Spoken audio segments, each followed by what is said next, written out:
Hi everyone, this is Jen and you're watching BPD Woman. On this channel, you will learn how to become more effective living with your borderline personality disorder.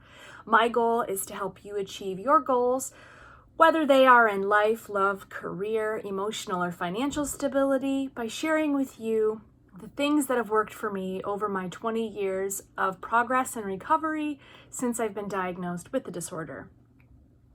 That means relying on DBT skills and imparting words and wisdom and resources that are not always mentioned in DBT or recovery and sharing them with you in the hopes that they will work for your goals. I am not a life coach or a therapist. However, I can answer one question that most of those people cannot, which is, what is it like to live with borderline personality disorder? I was diagnosed 20 years ago, and since then I've committed my time, blood, sweat, tears, money, financial and emotional and physical resources to recovering, and it has not been easy, and I know you know that. But there is hope. I have made progress, and in today's video, that is exactly what I'm going to talk about. So, if that all sounds good to you, please hit subscribe and the bell below so you never miss a beat. I produce anywhere from 3 to 5 videos each week, and they're always something new. And most of them, the majority of them, offer for you a problem and solution based approach. So I may talk about a common problem or issue that you have, and then I will discuss ways to tackle it. If you are a family member of someone with BPD or a loved one, or you just want to know more and have positive, informative information sent your way, then you are also in the right place. And I have a playlist just for you and called Vids for the Family. So check that out. So today I'm going to talk about we're at the end of the year now, right? And so a lot of us make New Year's resolution lists or goals. Myself, I have a goal chart. So it's a dry erase board, and every new year, I will write down different categories of things that I want to accomplish. Generally, they are about finance, mental health, professional, what I call fun, so vacations or, things of that nature. And it's actually proven that if you actually write down your goals and you actually have them in front of your face, able to see them on a day-to-day basis, or you could write your goals down on your phone. I've done another video about how your cell phone can help your BPD. Check it out. Then you are more likely to realize those goals than people who do not write them down, right? Out of sight, out of mind. So it's easy to forget about a goal and then not work on it. However, you may be working on your goals. You may be giving your all to your goals. You may be working day and night at your recovery, and then you just don't feel like things are improving, right? You hear the same darn things from people, like 1 step forward, 2 steps back. Oh gosh, here we go again. Why can't you just stop this behavior? I've already told you I'm not cheating on you. Why are you always worrying? Right? And these types of comments not only add to our anxiety and make us feel like we're messing up and we have to do better, but it can also make you feel like you are not improving. And so that's what today's video is about. When things just don't seem like they are improving with your BPD recovery, what can you do? And that's what I'm going to talk about. What it feels like and what you can do. So let me first share this quick story with you. It's an anecdotal story. I have a background in the arts, and I was taking a class at college. I went back to school later in life. I was taking a class at college, a good college, a prestigious college, and one that you'd know of. And I had a teacher who was a playwright, and she had gone to New York Film School, right? And she had been in the company of many famous actors and playwrights. And we were having this discussion one day during playwriting class about, keeping at it and the frustrations that artists run into, or writers, and feeling blocked or not getting noticed, or, putting your entire heart into your artwork and then, nobody looking at it, right? Not having any recognition. And of course, you don't need to have recognition to feel satisfied in your art, but it helps, right? And so she shared this following story. When she was at New York Film School, so highly prestigious film school, Many of the graduate students that later went on and wrote plays and had them produced on Broadway, she said, were not always the most talented of the playwrights. And here's what she meant. There would be lots of wonderful actors or directors or playwrights in her classes and groups that would, bemoan, right? They would say, I'm not getting enough credit. Like, I've worked my tail off. I've been auditioning for 5 years. Why haven't I had a break? What's going on? I feel like I want to give up. Maybe this is just not the career for me. And this woman later went to write a one-man show that was produced on Broadway, and it stars a small-time actor that you might have heard of. His name's Kevin Bacon. And she was produced on Broadway, right? So very prestigious. Not many females are produced on Broadway, especially at her point in her career. Not all of them feature people that are as well known as Kevin Bacon and create a draw. And she said to us in this playwriting class that the people that succeeded from film school, the people that became the successful actors, the people that became the most hired writers, were not always the most talented. What they were was the most dedicated. They kept at it. They went to auditions day after day after day. They wrote every night. They rewrote every night. They submitted. They worked. They hit the pavement. They went years without finding a job, right? They got used to dealing with rejection, which is hard if you have BPD. But her point was that the people that you now see that are the most famous playwrights, that are the most employed actors, that are the most well-known in the art world, at that time anyway, were not the most talented, although they had talent, but they were the most hardworking and disciplined. And that's another video that I made. The one thing that you need that will truly help your BPD recovery. So what does this little Kevin Bacon playwright story have to do with your borderline personality disorder recovery? Well, it's about the feeling of failure and then the ability to keep moving on. I want you to think for a few minutes about all of the people that are some of the most well-known people in the world right now that were failures at the beginning. Steve Jobs. When he started Apple, he was not a hit right away. And then later in the, I believe, late 80s, he was fired from Apple. Can you imagine you start a company and then you get fired from it? I own my own company. I'm one person. I couldn't imagine being fired from the company that I helped develop, right? Then he was hired back and he blew up Apple, right? J.K. Rowling, she was a receptionist and an office worker. I read some article, she said she was rejected over 150 times for her Harry Potter manuscript, right? Vera Wang, right? She's now in her late 60s. We all know her for being a very famous wedding dress designer, and in the fashion world, she didn't open her first wedding dress shop until she was about 40 or 41.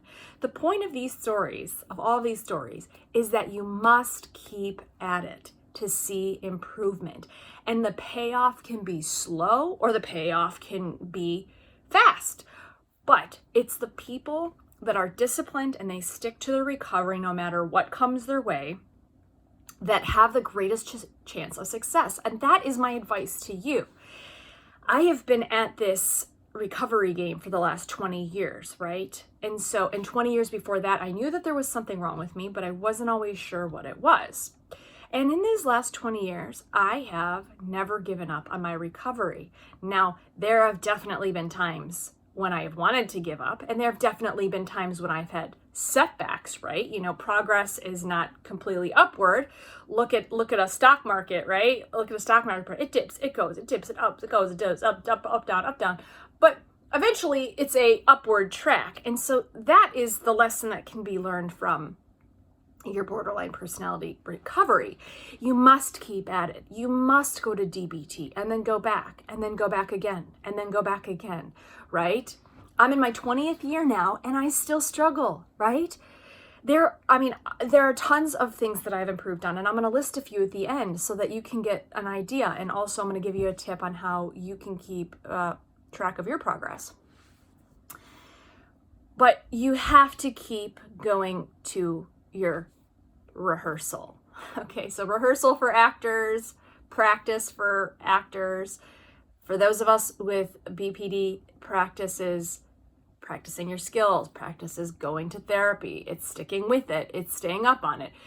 If you think that you can go to DBT once and that it's going to seep in and your life will be much improved, well, you're not going to see much progress. Like, I can almost guarantee you. I mean, maybe you will. Never say never. There's always a gray area to everything in life, but it's not generally what happens, right?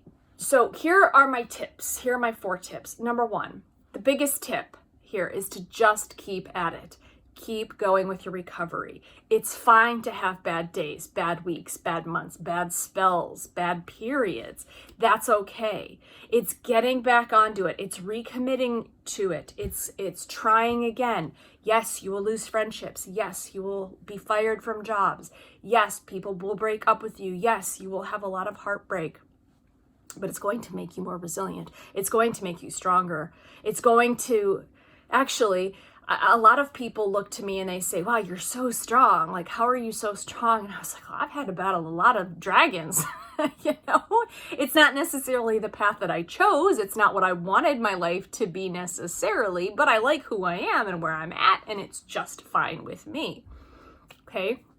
Remember that rejection is hard with those of us with borderline, right? You have that gray thinking that you have to try to go to. That black and white thinking is what's going to hold you back, right? Because if you're doing pretty good and you're having like 3 great weeks and you're doing all your skills and people are responding to you effectively, and then something happens, you jump to a conclusion or you attack someone or you accuse someone of something, it could seem like, oh, well, that's it, I've blown it all now. Like, there's all that progress down the drain. No, bullshit. Go back to your gray thinking. You're allowed to have a bad day and recover. You're not a bad person because you had 3 good weeks and then 1 bad one. That's not how it works. In fact, isn't that everyone, right? I mean, everyone has good and bad in them. Everyone has successes and failures, right? But you must be committed to keeping going. My second tip, and I know that rejection is hard. And I use that picture of emotional fibromyalgia. It hurts when we're rejected. It hurts when we're trying so hard and we don't seem to be getting a lot of recognition or progress, or things aren't improving the way that we wanted them to. I understand. It's very difficult. But take a deep breath and get back in there and punch it again in the face, because progress is possible. Tip 2. You did not develop your BPD overnight. It took decades, right? It took the length of your childhood, or the time that you spent with your parents, or the time that you were exposed to the trauma that you were exposed to. You learned how to relate to people and defend yourself and react in situations, and that got ingrained. I mean, it became muscle memory. You don't even think about it. It just, oh my God, I yelled. Why did I yell, right? Oh, I'm looking over my shoulder. Why am I looking over my shoulder? Things like hypervigilance and the inability to trust people and lashing out anger has steadily grown for you over the last 20 years. You have learned how to do this, right? And it's going to take just as long to unlearn it. There are no fast forward options in borderline recovery, or recovery of any nature. You go to physical therapy for a torn ACL, you're not discharged after a week. I can tell you, like, I've had a torn ACL. It's 5 years later and my body still is not all right, and it never will be, right? It's about adjusting and keeping forward. It's about not giving up. So number 2, there's no fast forward. 3, use your DBT skill comparisons list. So there is this skill, and I believe it's in, I forget what module it's in, but there is a skill called listing of comparisons. And a lot of people don't feel comfortable, from my experience in DBT classes, don't feel comfortable using these lists because they can turn a little judgmentally. They ask you to compare yourself to someone else, right? Now, there are positive ways to make those kinds of comparisons. For instance, if you're feeling bad financially, right, as I do, I can make a comparison. Well, thankfully, I'm not sleeping on the streets, right? Thankfully, I'm not living alone, or excuse me, I do live alone except for my animals, but I'm not destitute, right? Like, I have food. Those are healthy comparisons. But a lot of people feel like that could lead to more black and white thinking, and so they tend to stay away from that skill. So I do understand. However, one of a great way to become effective at the comparison skill is to compare you to you. What do I mean? Write down a list of all of the things when you started your BPD recovery that you used to do. Cutting, frequent yelling, quitting jobs after a short amount of time, accusing your partner of cheating on you, blocking people on the phone when they upset you. And now write a comparison list of how you cope with the same situations now. Okay, when you're upset now, do you cut yourself or go to drink? You know, if you haven't heard back from a person in a couple of days, do you automatically block them and their phone number now? Or do you let and wait and see it play out, right? Instead of yelling and lashing out, instead, do you use your dear mans and your gives and validate people? Those are some ways that you can compare yourself, because what that does is it helps you see, hey, I have made progress. Like, hey, I am working at this. Like, I'm doing damn good. I wonder what that list is going to look like in a year from now. And the fourth tip I have for you is to forgive yourself and then dust it off your shoulder and keep going. You're going to fuck up. You're going to make mistakes. Sometimes you will block people. I still do it sometimes. I mean, I don't do it as frequently and as quickly, but like if I feel like someone is just too toxic for me anymore, like I block them. I'm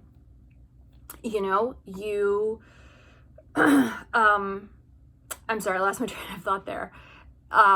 Where was I? Yeah. Okay. So again,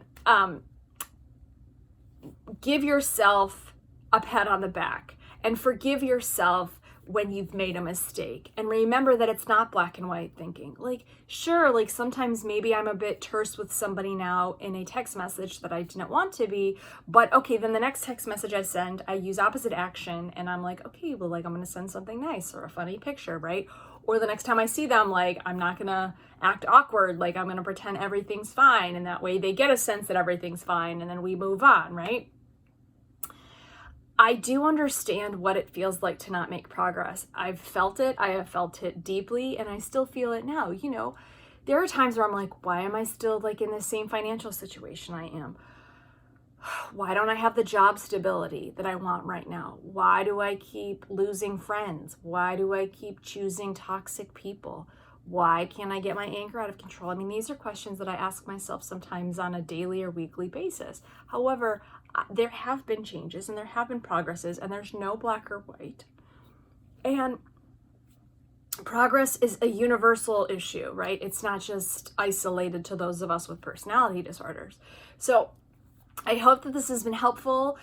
It does no good to beat on yourself. You can try. It may be easy to do, but you won't feel any better in the end, I guarantee you. And it's not going to help your recovery. So, my name is Jen. You've been watching BPD Woman. I'd love to hear your thoughts. Please drop me a line below. Consider subscribing, like, share. And until I speak with you next time, in everything that you do, please be effective. Bye-bye.